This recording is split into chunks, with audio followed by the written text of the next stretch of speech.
Take two. So I'm Gavin, I'm the British Bookworm, and I've set up this channel to review books that I am reading or have read.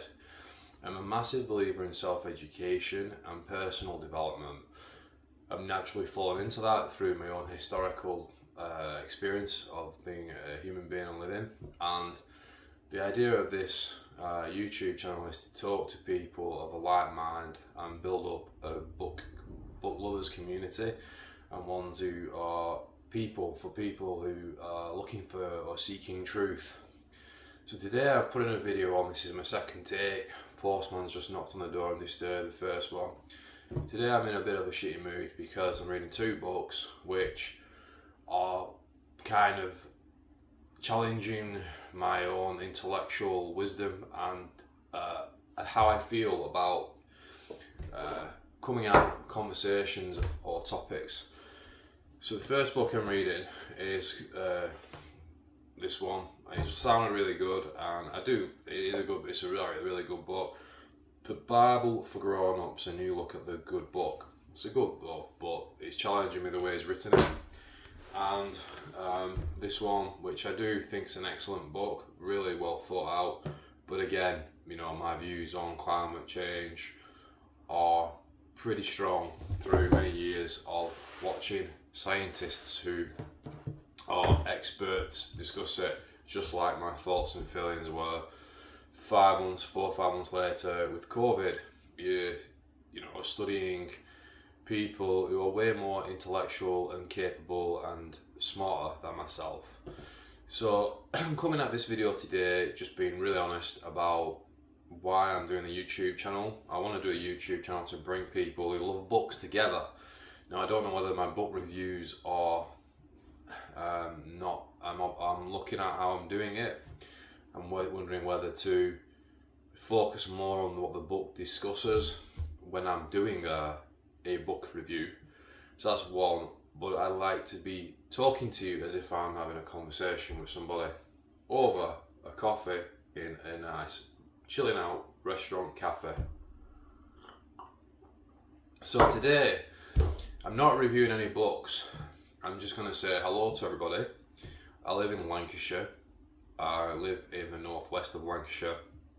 I am someone who has dedicated 15,000 hours, easily 15,000 hours of very intense study over a period of between 15, but more loosely over 20 years on physiology, personal training, sports training, sports methodology, you know, every area that I physically could to become an expert in personal training as a personal trainer, as I was at the time.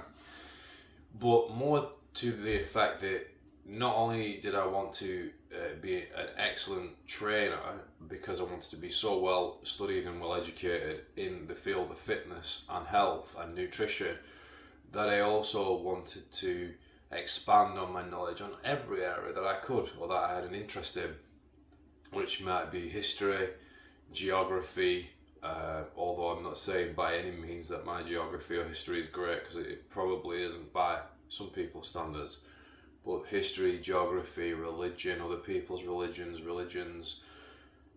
mythology, psychology, sociology. I'm really interested in the human condition. So I really open up my mind to, I believe there is truth. I think there are absolute truths that are something you can't avoid. I think that the like geometry or the basis of maths or things that are set, as we say, set in stone. And so I'm coming at this today with this kind of idea that human beings are inherently stupid, and I'm including myself in this. And whether it's YouTube videos, YouTube comments, people write on YouTube comments, on Facebook short videos, TikTok short videos, and it's all entertainment. It's meaningless shit, most of it. Yeah, it makes me laugh. I love stuff that make me laugh, but it's all very pointless, useless shit. And most of the data out there on the internet is really pointless, worthless crap. Like, just like you walk in a supermarket and over like 90% of the food in the supermarket is of bad sorts of food. And what we digest from the internet is exactly the same. And there is a lot of good stuff online. There's a lot of good things to be had. I try to use the internet as an educational resource, and I'm obsessed with personal education. That does not make me either right, it doesn't make me intelligent, it doesn't make me an expert, although I like to think I was an expert in the fields of sports science and fitness and health and personal training, because I've literally invested my 1,000 hours or 15,000 hours or 20,000 hours. I've worked with thousands of clients, I've done thousands of classes, I've read hundreds and hundreds and hundreds of books on the issue and topic. So I'd like to classify me as an expert on that, but one that makes mistakes, one that's never always right, one that has conflicting opinions, and that's where I'm going to get to the point of me putting this video on today. Let me have another sip.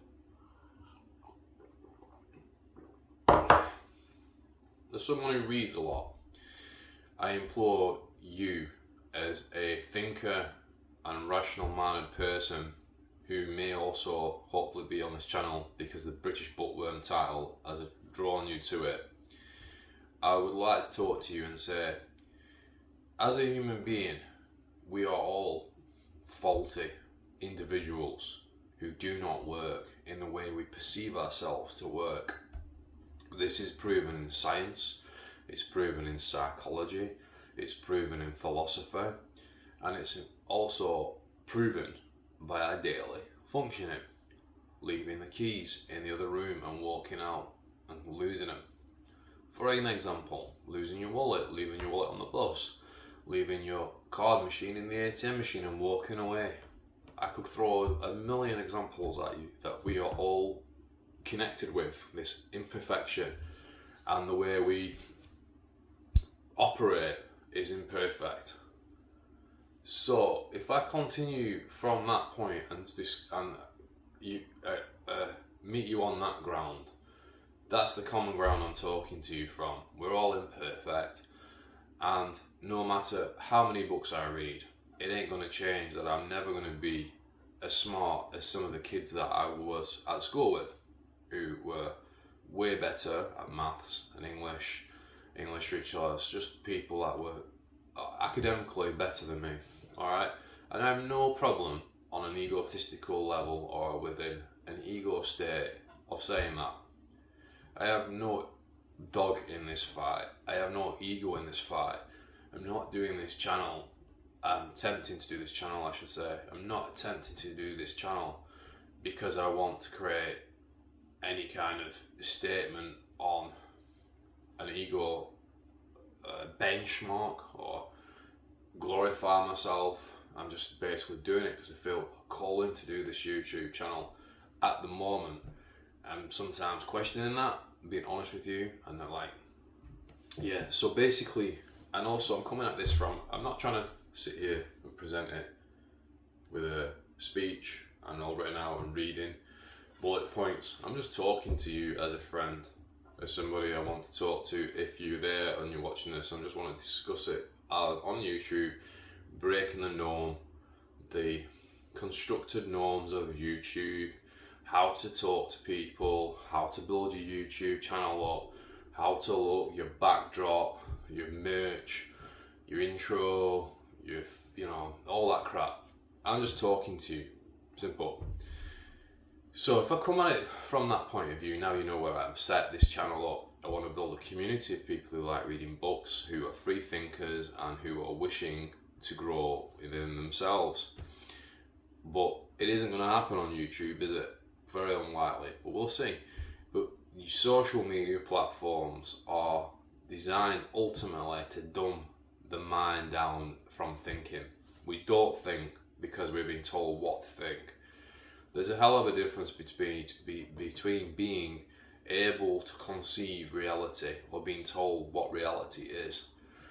And in today's time and period, everybody, by and large, the majority of human beings, and I'm going to exempt myself from this because I believe that I've done the work and I have the humility also to be able to say I exempt myself from this.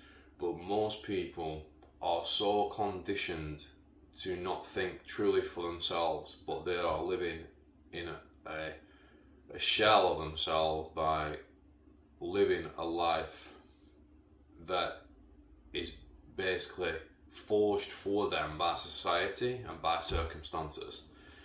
Now, that in itself, on the physical side, doesn't matter to me. But I think if you are emotionally and intellectually seeing the world through other people's lenses and storytelling, then you are not living your life. You are living other people's lives and the world's lives.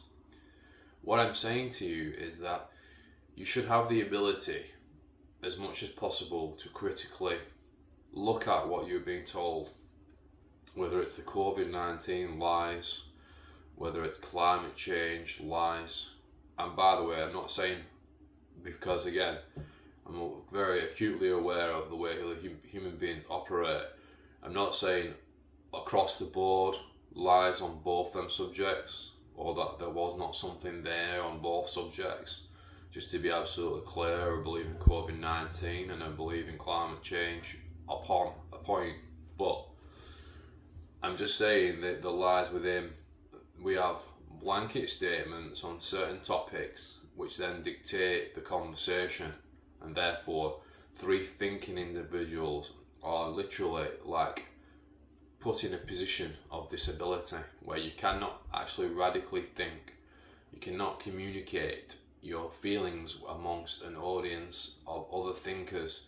You are being corralled into operating as a person without the ability to experiment in conversation, have a right to offend, have a right to be wrong, to say one thing but realise the next day it was wrong, to have views 10 years ago that are completely not acceptable in today's standards for such, or from the 1940s or the 1900s or 1800s, where we have views back then and we contrast what the people were like back then to a time now when we're all so self-righteous and right. So I'm coming at this from a very deep perspective which might not be suitable for social media platforms or YouTube. So therefore, I'm not bothered. If it doesn't happen, this YouTube channel doesn't grow, I don't care. And neither do I care if my book reviews are stumbly, mumbly, babbly, because I'm being myself, I'm being real. I'm not being unauthentic in how I'm coming across on my YouTube channel, if it is a channel. So at the moment, I think 13 subscribers, so it's a macroscopic thing. But who knows, let's see. Maybe we can build a community that grows. So all I'm going to say is that we're all innately at fault. We're all innately foolish. We're all innately wrong. We make daily mistakes. And we do never account and accept them and concede that they are mistakes. Or often we want to accept or see ourselves as perfect machines that don't do faulty actions. I'm doing a driving job at the minute. I make mistakes all the effing time because I'm a human being. But if I have a critical passenger, it might be, oh my God, why did you pull out? Why did you pull out then? You shouldn't have pulled out. Did you not see him? Well, actually, that premise itself is fucking stupid. And human beings are living in these paradigms of set rules and set structures of how we are meant to operate that are completely faulty and ridiculous. And so on this channel, if I get anything across, I want it to be that these are just my thoughts and feelings on said things, on this said book. And if they're wrong, they're wrong. I don't care. I don't care who I offend if I say things that are offensive. I don't care about upsetting people, because ultimately I can't affect that you aren't offended unless if I'm being myself and I offend you, that's not necessarily my fault. I'm getting off topic a bit, but you're at fault too. All right, we're all at fault. So when we set judgments on other people, or we criticize other people, which I do, I'm doing it now, by in context of this video, but we're all doing it, and we're all imperfect. And if there's one thing to take away from the Bible, which is so scorned and laughed at by secular society, is that Jesus says this, but it's a fact. What I'm saying to you right now is an absolute fact. It's not a debate. It's not up for debate. It's not something like where we can debate on the modern contemporary issues of society where we're debating about gender and sex, or climate change, or COVID-19, where we dictate into free individual sovereign human beings what they have to do to their own body. Think about that. Think about what I'm getting across. We're living in a matrix of information and thought and emotional control. Now, if that sounds like a conspiracy to you, then it would be very easily for me to say to you watching it, then I would recommend you go somewhere else. But I'm not going to do that. I'm going to say, well, let's look at this, and I'm going to talk to you just like you're a stranger over at a table.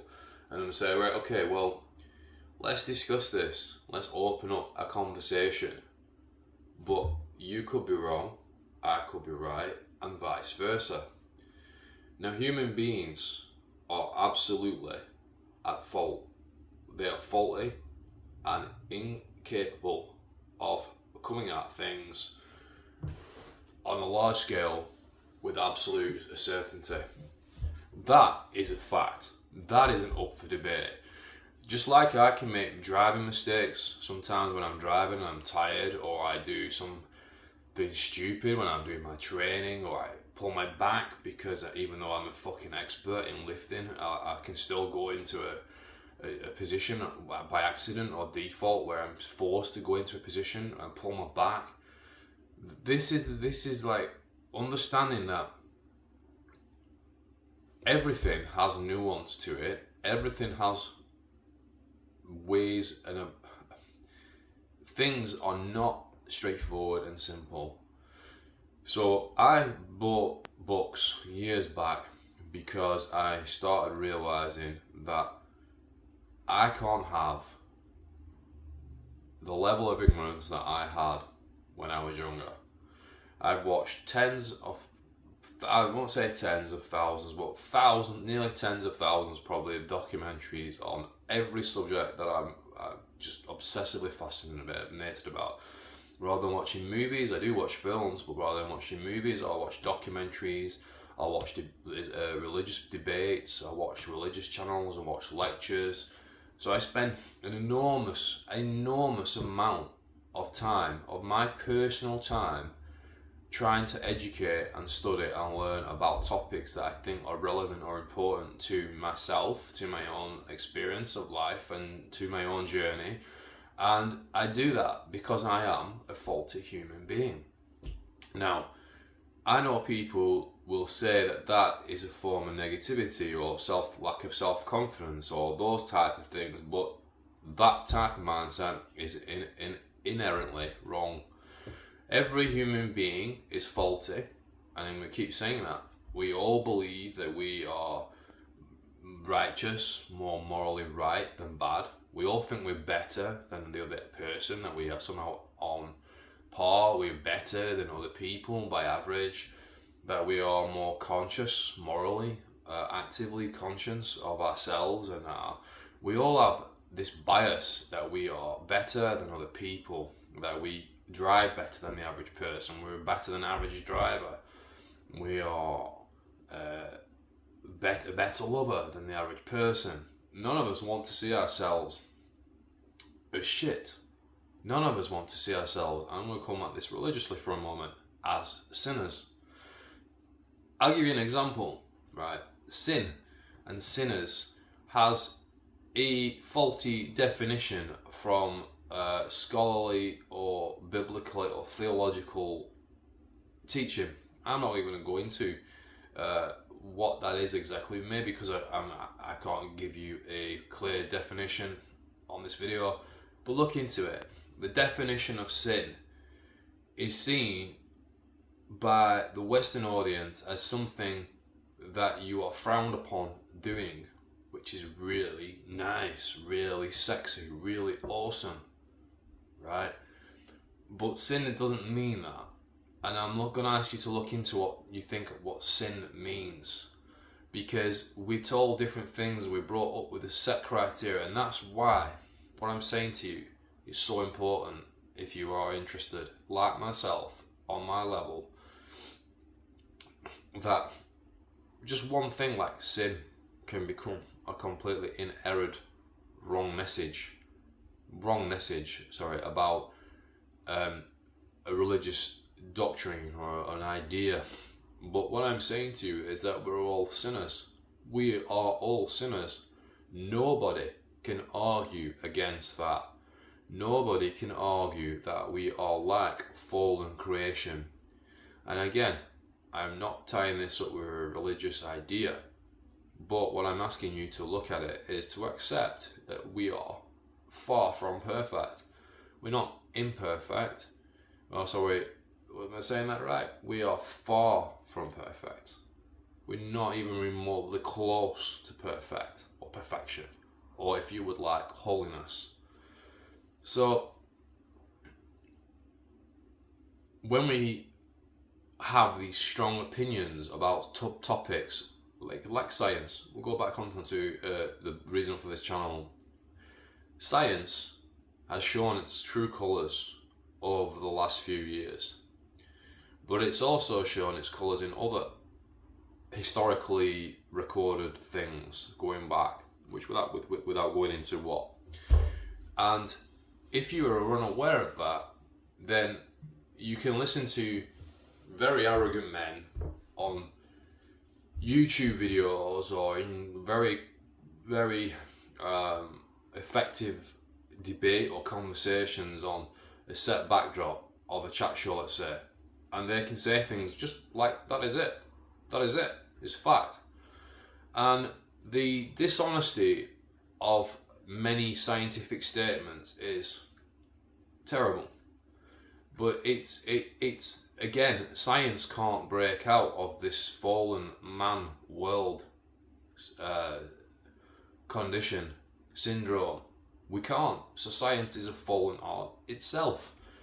Now, scientists can be bought out. They can go for the money. They can set the criteria of their argument, and man is meant to look and monitor that by all the scientists coming along and evaluating it. But that's not what always works. So theoretic themes can come out that aren't proven or factual or correct or have like less or more certainty to it, you know. And that, I'm talking about science because it's very respected by myself as well. I respect science massively, but they come at it with this arrogance that they have no right for. There's no right for that arrogance, because science has been wrong.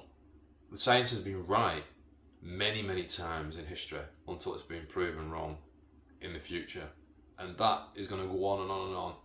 In another 100 years, 200 years, 300 years, if we're still around, how do you think science is going to be?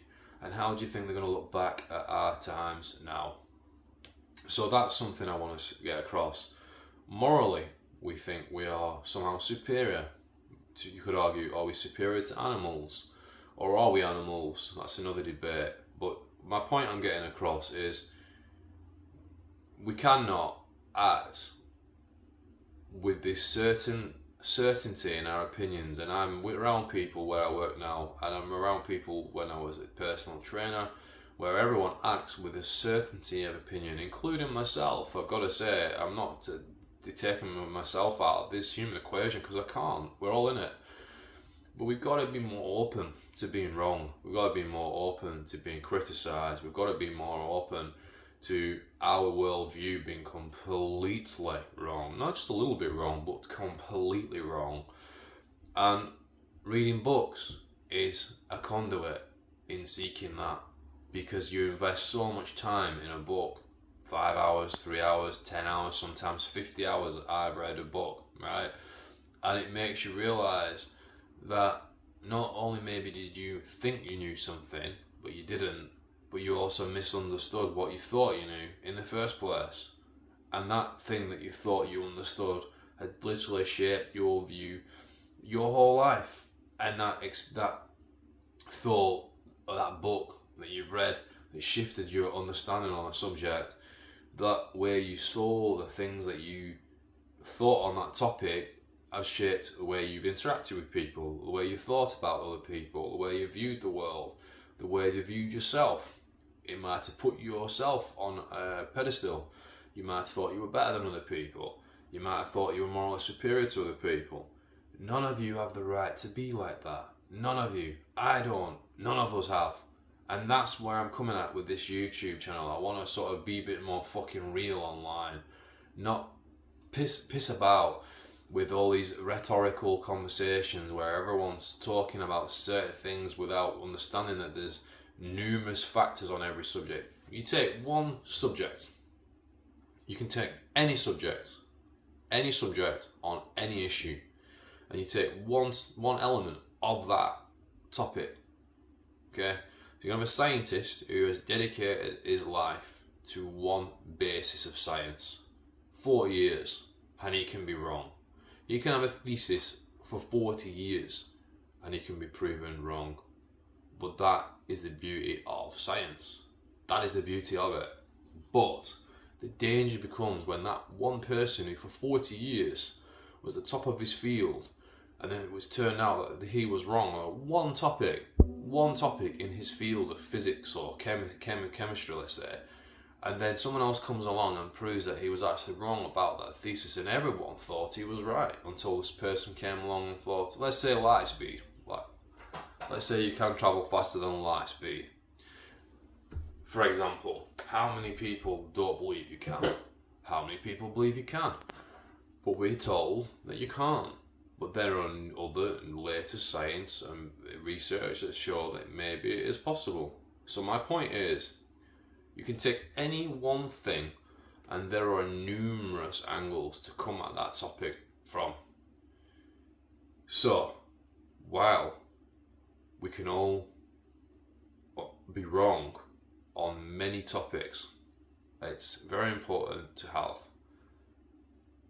humility. It's very important for us to have humility.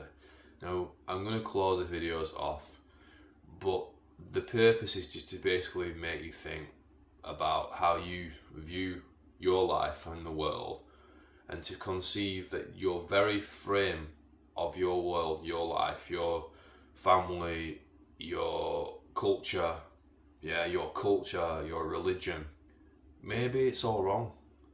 Just for a moment, step back. Just for a moment, step out of your world and look at it and think, maybe the very way, the very eyes and the thoughts that you have are wrong. The very thing that defines you might actually be wrong. You couldn't jump on and say, well, who's to say that? Because I said, there is an absolute reality, in the sense that if you're not here, the table in front of you stays there. The world still moves on. You no longer exist, but the world still lives and moves on. So that is where I'm coming at this from. That's where I'm coming at this from. In reviewing these books, while I have some strong opinions on some of them, it's only because I've done a lot of research, but by no means am I an expert, and in many ways I could be wrong on these topics. And maybe I should invest more time into researching and writing out why they're wrong, in my opinion. But I'm just keeping it light, keeping it less work, just putting these videos on to create a mainframe of free thinking people. If it comes to that, hopefully it will, hopefully it will evolve. But that's the purpose of my YouTube channel, and thank you for watching this long conversation with just one person talking to a camera. I do appreciate if you've listened this far. I do appreciate if you are willing to get on board on my YouTube channel. Reading books is not a popular thing now in today's world, but I'm hoping to reach out to those who love books and those who are seeking truth. So that's all I'm going to say to you today, guys. So this has been Gavin the British Bookworm, having a bit of a conversation. I hope you feel it resonates with you. Truth does exist, but truths, that's another thing, because truths become opinions and opinions aren't fact, and facts don't give a shit about how you feel. So I'm going to leave it at that. See you later.